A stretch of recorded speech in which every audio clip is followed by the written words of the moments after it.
ইতিমধ্যে অসমত উদ্যোগীকৰণৰো প্ৰচেষ্টা সমান্তৰালভাৱে আৰম্ভ হৈছে। আমি আশা কৰোঁ যে এই গোটেই প্ৰকল্পসমূহৰ দ্বাৰা আমি অসমক এখন বিকশিত ৰাজ্যলৈ ৰূপান্তৰ কৰিব পাৰিম। যোৱা মোৰ ফেচবুক লাইভত কোন পৰীক্ষাৰ কেতিয়া ৰিজাল্ট দিব নিযুক্তিৰ বিষয়ে মই আপোনালোকক উল্লেখ কৰিছিলোঁ। পুলিচ কনিষ্টবলৰ ক্ষেত্ৰত থকা নিষেধাজ্ঞা যাতে উচ্চতম ন্যায়ালয়ে উঠাই লয়, অহা 8 তাৰিখে উচ্চতম ন্যায়ালয়ত আমি ভেকেটিং পিটিশ্যন আমি আগবঢ়াম। মই বিশ্বাস কৰোঁ যে ন্যায়ালয়ত আমি ন্যায়ালয়ৰ নিষেধাজ্ঞা প্ৰত্যাহাৰ কৰাবলৈ সক্ষম হ'ম। যোৱা ফেচবুক লাইভত কোৱা মতে নিৰ্দিষ্ট দিনত এতিয়া পৰীক্ষাৰ ফলাফলসমূহ ঘোষণাৰ প্ৰক্ৰিয়া আৰম্ভ হ'ব। দুই এজন প্ৰাৰ্থীয়ে মোক কৈছিলে যে LP আৰু ME লিষ্টত PG আৰু গ্ৰেজুৱেট, পোষ্ট গ্ৰেজুৱেট আৰু গ্ৰেজুৱেট টিচাৰ পোৱা বহুতৰ নাম সন্নিৱিষ্ট হৈ আছে। আমি নিশ্চিত কৰিম যাতে পোষ্ট গ্ৰেজুৱেট আৰু গ্ৰেজুৱেট টিচাৰত যিসকল নিযুক্তি হ'ব তেওঁলোকৰ নাম যাতে LP বা ME লিষ্টত নাহে, অৰ্থাৎ যি ডাবল এপইণ্টমেণ্টৰ যিটো অভিযোগ থাকে তাক যাতে আমি বহু পৰিমাণে ৰোধ কৰিব পাৰোঁ। আৰু সেই বিষয়ে ইতিমধ্যে বিভাগৰ বিষয়াসকলক মই স্পষ্ট নিৰ্দেশ দিছোঁ। এই মাহত অসমত ৩৫,০০০ যুৱকৰ নিযুক্তি হ'ব, অৰ্থাৎ ৩৫,০০০ নিকা নিযুক্তিৰে ৩৫,০০০ পৰিয়ালৰ মুখলৈ হাঁহি বিৰিঙাব। অহা ৭ তাৰিখে অৰুণোদয় তৃতীয় এই আঁচনিৰ হিতাধিকাৰীসকলৰো পুঁজি আমি হস্তান্তৰ কৰিম। বড়োলেণ্ড টেৰিটৰিয়েল এৰিয়াক বাদ দি সমগ্ৰ অসমৰ ৩০ লাখ অৰুণোদয় হিতাধিকাৰীয়ে ৭ তাৰিখে ১২৫০ টকাকৈ নিজৰ বেংক একাউণ্টত লাভ কৰিব। বহুদিনীয়া প্ৰতীক্ষাৰ অন্ত হ'ব।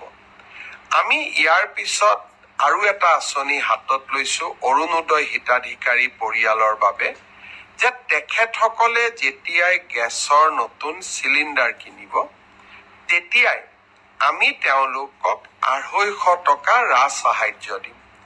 অৰুণোদয় হিতাধিকাৰীসকলক ইতিমধ্যেই আমি গেছৰ কানেকশ্যনৰ নম্বৰ বিচাৰি প্ৰপত্ৰ প্ৰেৰণ কৰিছোঁ।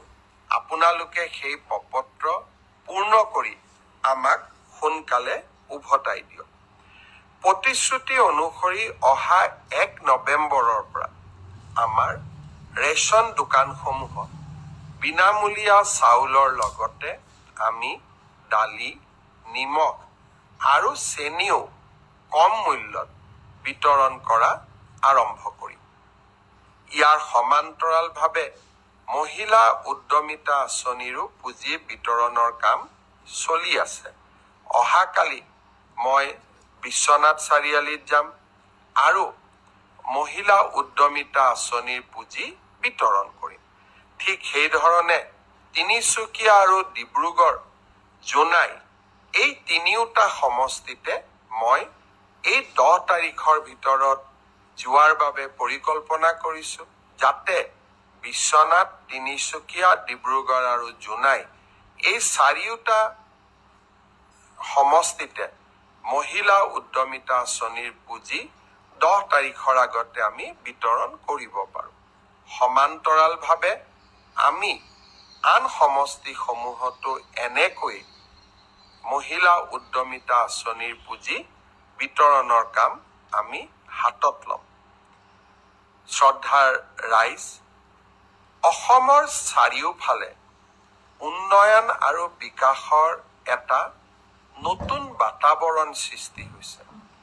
আমাৰ ৰাজ্যখন আজি ভাৰতবৰ্ষৰ শক্তিশালী ৰাজ্যসমূহৰ ভিতৰত এখন অন্যতমত পৰিণত হৈছে।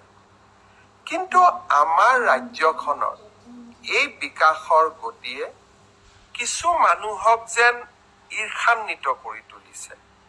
আমাৰ ৰাজ্যখনৰ ভিতৰৰ পৰাই এচাম ব্যক্তিয়ে আমাৰ ৰাজ্যখনক কৰবাত নহয় কৰবাত দুৰ্বল কৰি দিয়াৰ ষড়যন্ত্ৰত লিপ্ত হৈছে। মই অসমবাসী ৰাইজক আহ্বান জনাম, আমি আমাৰ জননী জন্মভূমি অসমখনক এখন সৰ্বাংগ সুন্দৰ আৰু শান্তিপ্ৰিয় ৰাজ্য হিচাপে ৰাখিবই লাগিব। অন্যথাই আমাৰ ৰাজ্যখনত এই বিকাশৰ গতি স্তব্ধ হৈ পৰিব। যোৱা ফেচবুক লাইভত মই এটা কথা উল্লেখ কৰিছিলোঁ যে আমি সকলো জুবিন গাৰ্গৰ অনুৰাগী। কোনোবা এজনে ভাবিব পাৰে যে মই বেছি ডাঙৰ অনুৰাগী, কোনোবা এজনে ভাবিব পাৰে যে মোতকৈ আৰু ডাঙৰ অনুৰাগী কোনো নাই। কিন্তু প্ৰকৃত সত্যটো হ'ল যে প্ৰতিগৰাকী অসমবাসীয়েই জুবিনৰ অনুৰাগী। আমি কোনো বেছি নহয়, কোনো কম নহয়। আৰু বহু ক্ষেত্ৰত মই ভাবোঁ যে জুবিনৰ মৃত্যু, জুবিনৰ হত্যা, জুবিনৰ মৃত্যু, জুবিনৰ দুখজনকভাৱে জুবিন আমাৰ মাজৰ পৰা আঁতৰি যোৱা, এই ঘটনাই প্ৰতিজনকে কৰবাত নহয় কৰবাত আমাৰ অন্তৰ আত্মাক আঘাত দিছে। আৰু এজন জুবিনৰ অনুৰাগী হিচাপে মই তাৰ ব্যতিক্ৰম নহয়। আৰু সেয়েহে এটা দিনৰ ভিতৰতে ছিংগাপুৰত পষ্টমৰ্টেম কৰি দিল্লীলৈকে তেখেতৰ পাৰ্থিৱ শৰীৰ লৈ অহা, দিল্লীৰ পৰা অসমলৈ লৈ আহি তেখেতক লাখ লাখ ৰাইজৰ দৰ্শনৰ বাবে পাৰ্থিৱ শৰীৰক সুৰক্ষিত কৰি ৰাইজৰ দৰ্শনৰ বাবে মুকলি কৰি দিয়া, আৰু শেষত সোণাপুৰত এক সুন্দৰ স্থানত তেখেতক বিদায় দিয়া, এই সমগ্ৰ প্ৰক্ৰিয়াটোত মই অসমৰ মুখ্যমন্ত্ৰী হিচাপে নহয়, জুবিনৰ এজন অনুৰাগী হিচাপে নিজকে নিয়োগ কৰিছিল।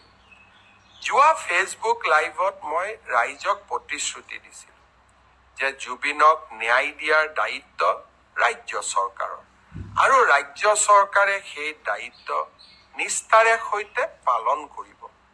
আৰু আপোনালোকে দেখিলে ইয়াৰ ভিতৰতে আমি এই ঘটনাৰ লগত জড়িত বুলি সন্দেহ কৰা শ্যামকানু মহন্ত, সিদ্ধাৰ্থ শৰ্মা, শেখৰজ্যোতি ভূঞা, অমৃতপ্ৰভা মহন্ত আটাইকে আমি গ্ৰেপ্তাৰ কৰিলোঁ আৰু 14 দিনৰ বাবে পুলিচৰ ৰিমাণ্ড ল'বলৈ সক্ষম হ'লোঁ।